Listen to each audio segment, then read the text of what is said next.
All right. So, better lighting and a bit of zoom. We'll see if we can take a good look at this. As you can see, I have the head off of the T26 tractor.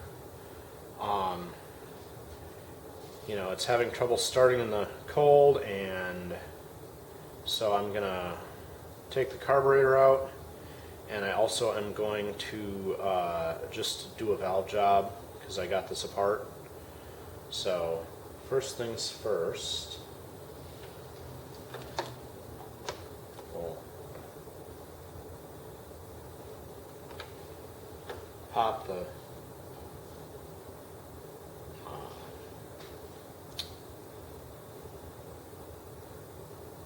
tappets off here. There's a C-clip holding them in.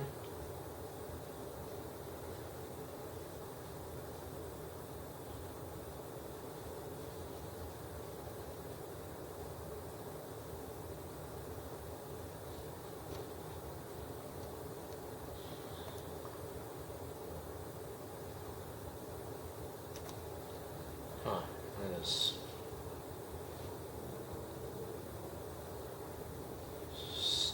staying on there real good. Let's see now. I get a wide. There we go. The wide flat to push both sides of the, and then it popped off.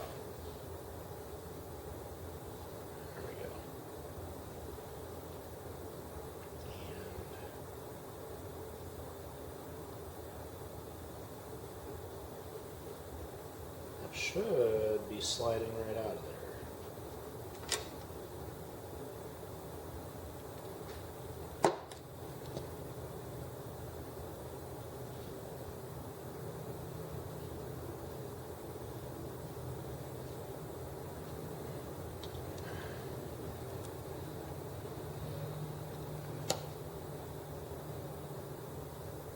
Okay.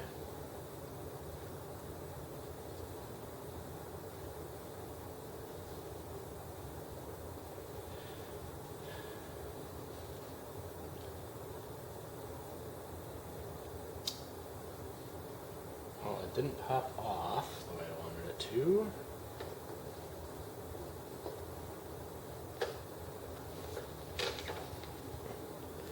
Alright, still in view there. Try.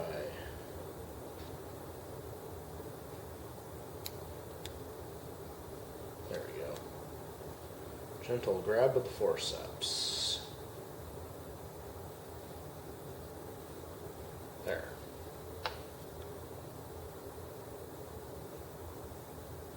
Oh, there's a bit of a thing on there. Okay. We'll get this clip, put it in. I'm using the vial from one of the I put one of the branded spark plugs in the T26, and I'm using the vial from that spark plug to hold the parts. So, oh, and there's the tappets are not symmetrical, so they've got the center arm there for the but they and then they've got a wide side and a narrow side on either side of that arm, so they'll only go in one way. Now to get the valves out, I'm going to set that down so I can push and get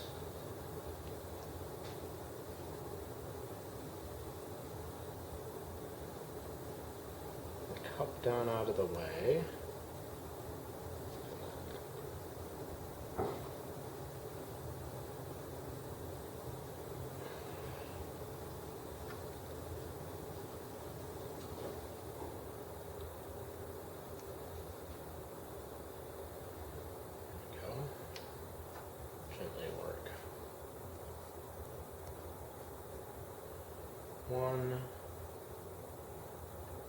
C-clip off.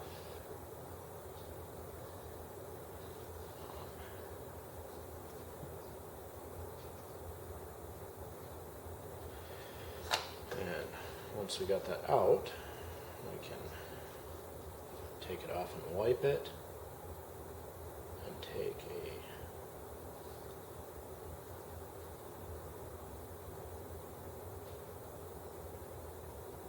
the seat there is not real even. There's no center shiny. There's no single band where it's sealing, unless it's way out on the edge. So I think doing a little bit of giving it a quick polish would be good. Same thing on the brass side. There's a ring, but it looks like it's on the very outside. Yeah, it's the very outside edge of the valve that's sealing, so grinding the valves will be good for this.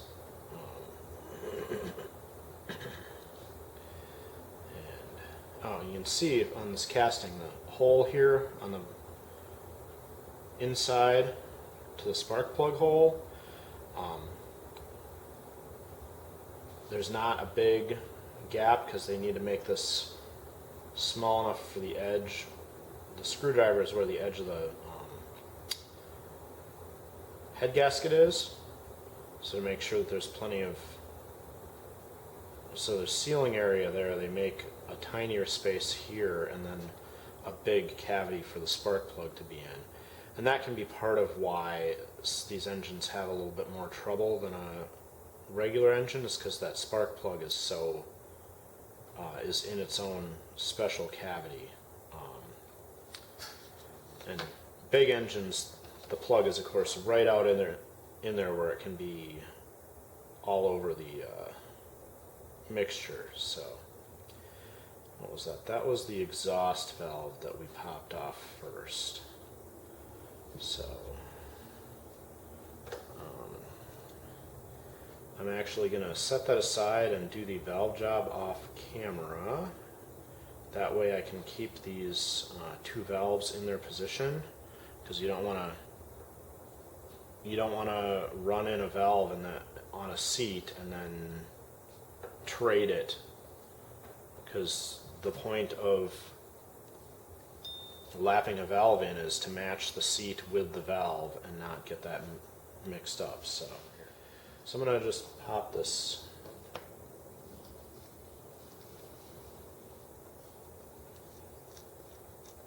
carb out, and we'll take a look at that. Take it all the way apart. I gotta say, make sure that's super loose in there.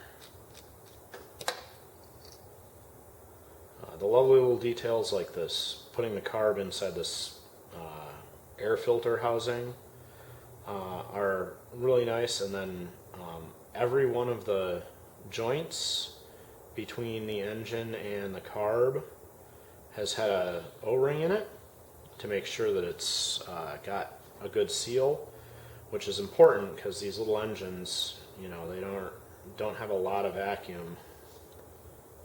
So if you have any air leaks in your intake side, you can have a lot of issues. And that's, of course, what's one of the things that plague the ET8 is the carburetor on the ET8 is so leaky. So we'll get the main needle out, and yeah, I got my pin head soldered on the end there. When you do that, if you are soldering on the end, make sure you get your spring off there, because the heat will destroy the spring, which I did that, so my spring's good. Now, Steam 212 pointed out that this here is actually the another jet, and when I looked at this the first time, I thought maybe this was this slot here was a reference for assembly or something, but clearly that's not. I should have looked closer. So part of my throttle issue might be that I have, I was going to say, it must be a 3.5 millimeter. Yep, 3.5 millimeter. So this is the throttle stop that prevents the whole body from rotating, and it also is the retainer to keep the throttle body in. So I will leave this banjo fitting, fuel banjo fitting, and that nut are just holding the main jet that you can see in there. So this section has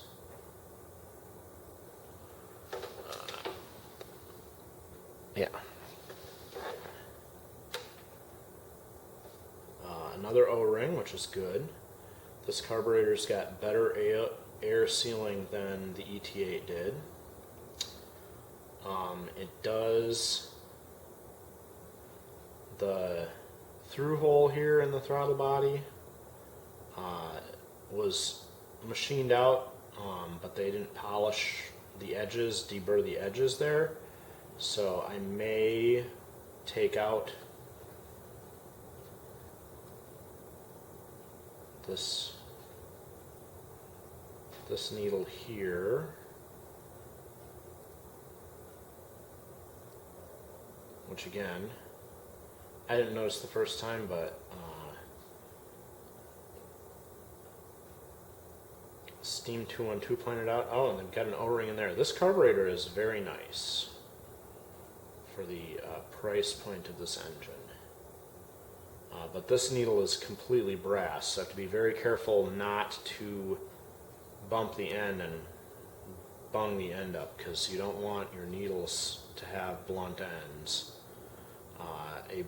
If you have a throttle needle that's got a hook on the end, that hook, or a fuel needle that has a hook on the end, that hook will collect fuel behind it, and instead of the fuel traveling down the tip and atomizing properly, it will start to atomize and then collect on the tip and then form big globs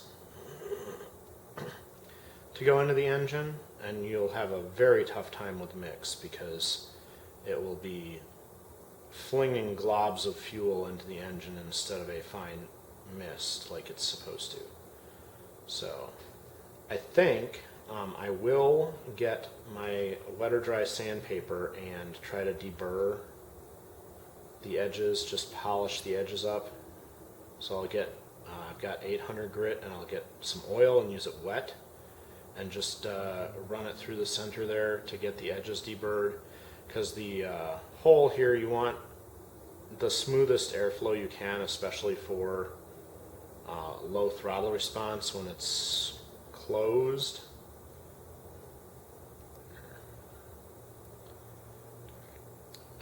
When the gap is closed, the rough edges can interfere with the airflow more. So I'm going to take that and polish it. But otherwise, this carb looks very nice on the inside. It's got a lot of very good features compared to the ET8. Okay, I got one valve done, so I switched over. I put the exhaust valve back in, and now I've got the intake valve out. And then same deal with this valve. The seat seems to be way out on the tip, which is not a great place for a valve seat, but I'm going to work it in and lap it the same way I lap all these. I'm still using my baking soda valve compound, which is just baking soda with water until it's a paste. And I kind of like that for these because the baking soda will cut the brass. That's why, like, a lot of home remedies for cleaning, polishing copper and brass are just baking soda. And obviously we're cutting the steel seat or valve is cutting into the brass seat. So I'm going to finish lapping this carefully, and then the other benefit to that is you can get rid of all your lapping compound with a little bit of vinegar, because the vinegar will just get rid of the baking soda and you don't have to worry about any leftover grit in the engine.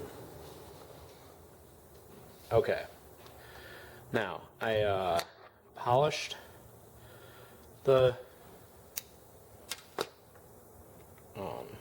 throttle body here, and I don't know how visible it was before, but this edge around the hole was kind of jagged, and there was actually a cut mark, like a square cut mark out of this side, and just with a little bit of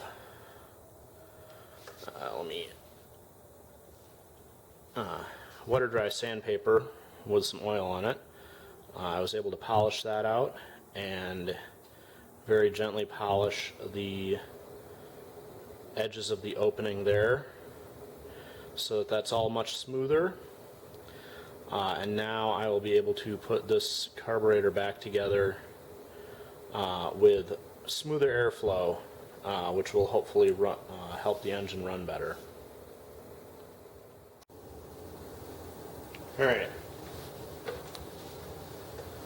the carb needs to go back together, so our polished barrel just goes right in there until the O-ring sets, and then actually I need to double check. This groove here is where the stop goes, so I gotta make sure that that's facing forward, and then we can put our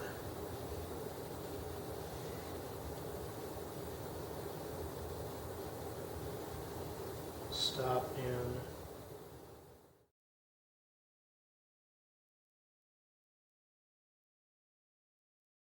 Now I need to just back that out a bit so it'll close better. A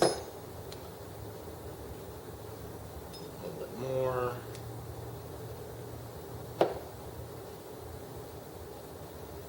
And just a touch more. There. Now it closes almost all the way. Yeah. Alright. And we'll get our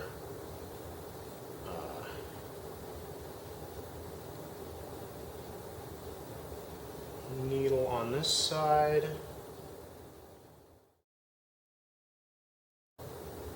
Hold the throttle body closed as we put that needle in, and I'm just turning it by hand until it snugs up, and I'm gonna just guess at a half turn for that needle, because this carburetor is set up where the main jet here controls most of the fuel flow, and then that second needle blocks off the main jet as you close the throttle. So yeah, so that's that reassembled.